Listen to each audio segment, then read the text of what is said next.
अस्सलाम जी, आपका होस्ट सईद अहमद जलाल आपकी खिदमत हाजिर। हमारा यूट्यूब और फेसबुक चैनल ये है पाकिस्तान देख रहे हैं। लाखों करोड़ों दुरूद सलाम हज़रत मोहम्मद मुस्तफ़ा सल्लल्लाहु अलैहि वसल्लम और आले मोहम्मद पर। जब आपके पास कोई जवाब ना बचे लड़ाई का, जब आपके पास आप ये तस्लीम करने पे मजबूर हो जाए कि इस वक्त हम शिकस्त हो रहे हैं, अभी हम शिकस्त खाएंगे और ज़बरदस्त तरीके से शिकस्त खाएंगे, तो फिर आप उन हदों को भी क्रॉस कर देते हैं जो शायद एक लड़ाई के दौरान नहीं की जाती। यानी कि आप कोई माँ बहन बेटी का तमीज़ तक भूल जाते हैं।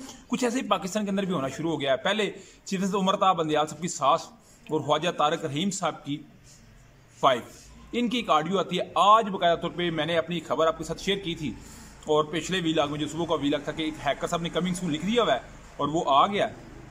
ये मेल और ये फीमेल है या ये शी मेल है, इसका भी जो है वो हमने डिटरमाइन करना था, मगर उससे पहले ये एक ऑडियो आ गया जिसके अंदर बकाया तौर के ऊपर चीफ जस्टिस साबका के मियां साकिब निसार साहब और वही जिनकी बेगम की एक ऑडियो लीक की गई तारिक रहीम साहब।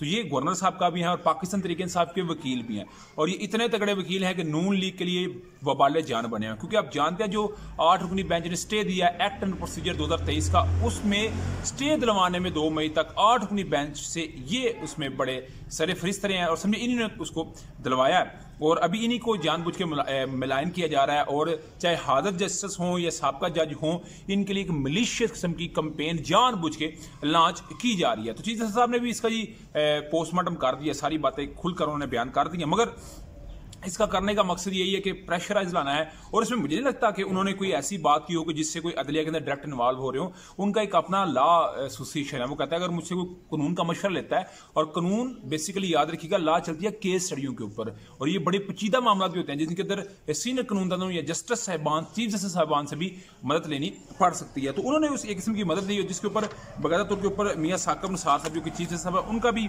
एक बयान सामने आ गया। मगर इससे पहले मैं आपको बताऊं, अगर ये इमरान खान साहब के बड़े करीब रहे थे तो इमरान खान साहब ने इनको रफीक तारड़ की तरह सदर नहीं बनाया, एक प्रोफेसर इरफान सिद्दीकी की तरह को सेनेटर नहीं बनाया, बल्कि उन्होंने इनको कहा जी आपकी रिटायरमेंट हो गया तो आप जाएं। कोई उनको उस तरह का एक्स्ट्रा प्रोटोकॉल नहीं मिला, मगर इनको जो है वो प्रॉपर तरीके से जो है वो किया जा रहा है। इमरान खान साहब के दौर के अंदर मियां साकिब निसार को बड़े जगह से वो नवाज सकते थे, आरफ अलवी की जगह आज साकिब निसार साहब जो है वो सदर पाकिस्तान हो सकते थे, मगर उन्होंने ऐसा नहीं किया। मगर साकिब निसार साहब ने भी कहा है कि इस ऑडियो से ना कोई भूचाल आया है और ना कोई जलजला आया है।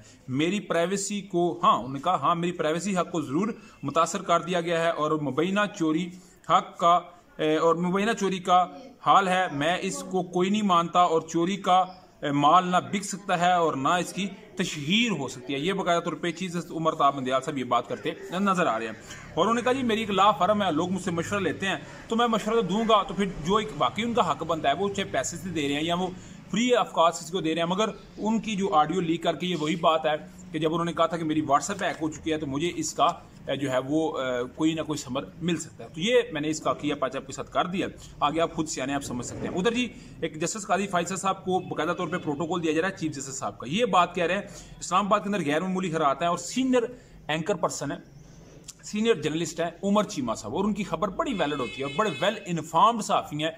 एजाज सैयद के साथ ये शो करते हैं, तो मैं तो इनकी बात जो भी करते हैं उसको बड़े एहसन तरीके से कबूल करता हूँ, और बहुत सारे सवाल भी इस बात के ऊपर उठते नजर आ रहे हैं। उधर जी chief of army staff Syed Asim Munir साहब का 4 रोज़ा चाइना का दौरा है, वो इस वक्त उसके अंदर मौजूद है, और सी पैक का जो मामला है उसको बड़े गौर से देखा जाएगा। क्योंकि एक बात आपने याद रखनी है, कोई भी जो हुकूमत है वो स्पेशली तौर पे चलती सिर्फ इस मामले के ऊपर है कि अगर उनको कोई आर्मी चीफ जो है वो सपोर्ट करता है, मगर वो हुकूमतों की अगर बात की जाए तो हुकूमतों को सपोर्ट करते नजर नहीं आते। कोई भी आर्मी चीफ है, चाहे वो बाजवा साहब हों या आर्मी चीफ हाफिज सईद आसम मुनीर साहब हो, उनके साथ इनका मामला जो है वो बनता नजर आता है। पहला उनका दौरा है, डेफिनेटली पाकिस्तान चाइना ब्लॉक के साथ भी खुलकर नहीं आ रहा और चाइना अमेरिका ब्लॉक के साथ भी नहीं आ रहा, इसलिए IMF का मामला अभी तक लटका हुआ है, अप्रैल खत्म होने पर आया हुआ है।